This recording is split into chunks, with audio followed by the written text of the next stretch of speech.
আমাদের এই অনুষ্ঠানের যিনি হবেন প্রথম তার জন্য রয়েছে ৩ লক্ষ টাকা, যিনি হবেন দ্বিতীয় তার জন্য রয়েছে ২ লক্ষ টাকা, আর যিনি হবেন তৃতীয় তার জন্য রয়েছে ১ লক্ষ টাকা। আর এই সব পুরস্কার স্পন্সর করছেন popular life insurance company limited. প্রিয় দর্শক, আপনাদের সামনে এবারে পবিত্র কোরআন মজিদের তেলাওয়াত নিয়ে আসছেন আমাদের টাঙ্গাইলের বন্ধু হুজাইফা।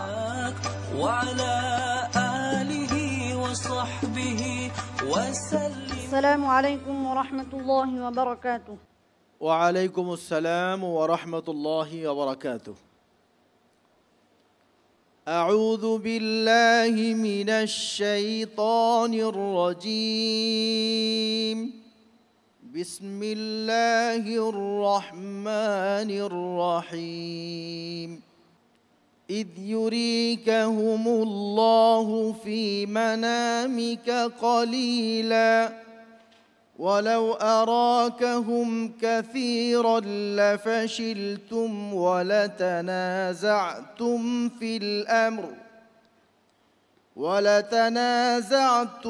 في الأمر ولكن الله سلم إنه عليم بذات الصدور. أعوذ بالله من الشيطان الرجيم. بسم الله الرحمن الرحيم. إذ يريكهم الله في منامك قليلا ولو أراكهم كثيرا لفشلتم ولتنازعتم في الأمر ولكن الله سلم إنه عليم بذات الصدور. وإذ يريكموهم إذ التقيتم في أعينكم قليلا ويقللكم في أعينهم ليقضي الله أمرا كان مفعولا وإلى الله ترجع الأمور. يا أيها الذين آمنوا إذا لقيتم فئة فاثبتوا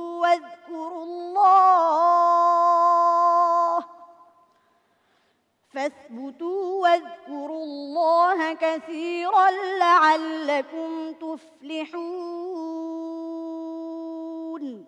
আর কোথায় আছে? إنه عليم بذات الصدور. وما من دابة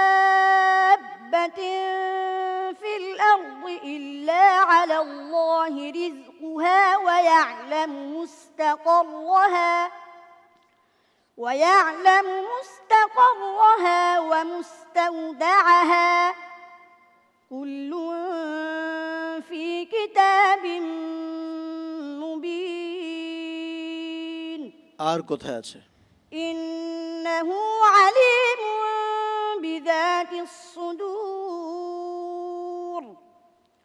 هو الذي جعلكم خلائف في الأرض.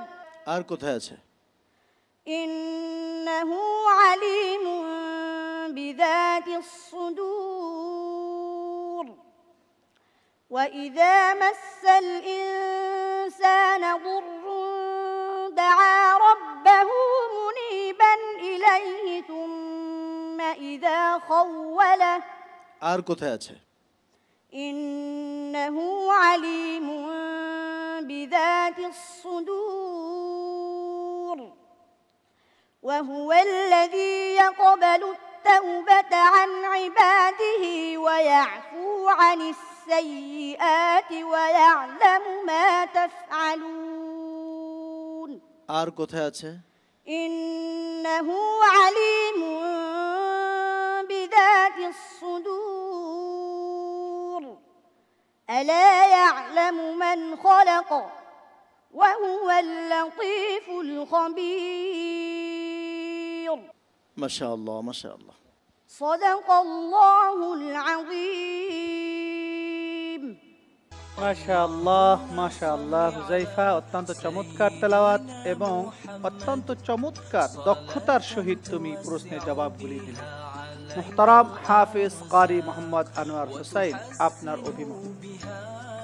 আমি সমস্ত বিচারকদেরকে তাকে সম্মান জানাবার জন্য উঠে দাঁড়িয়ে আল্লাহর কোরআনের সম্মানার্থে তাকে সম্মান জানাতে হয়। আল্লাহ আমি বলবো আল্লাহু হাক্কুন, আর রাসূল হাক্কুন, আল কোরআন হাক্কুন। এখনো যাদের মনের মধ্যে কোরআনের আসর পড়ে নাই, আমার মনে হয় তার তেলাওয়াত শোনার পরে তাদের মুর্দা ইমান আবার জিন্দা হয়ে যাবে। যে এর মতো সন্তান যাদের হবে তাদের পরিবারের জন্য কত বড় নিয়ামত। যে পরিবারের লোকেরা জাহান্নামে গেলেও আল্লাহ পাক তাকে ক্ষমতা দিবেন 10 জন পরিবার থেকে সে জাহান্নাম থেকে উঠায় নিয়ে আসার ক্ষমতা তাকে দান করবেন। হুযায়ফা, আগামীকাল গ্র্যান্ড ফিনালের জন্য আরো চমৎকার তেলাওয়াত উপহার দেওয়ার জন্য আরো বেশি বেশি প্রস্তুতি নিতে হবে। আল্লাহ পাক তোমাকে তৌফিক দান করুন। প্রিয় দর্শক, আপনারা দেখছেন গ্র্যান্ড ফিনালের প্রথম অংশ, আর আমাদের এই অনুষ্ঠানের 26তম পর্ব।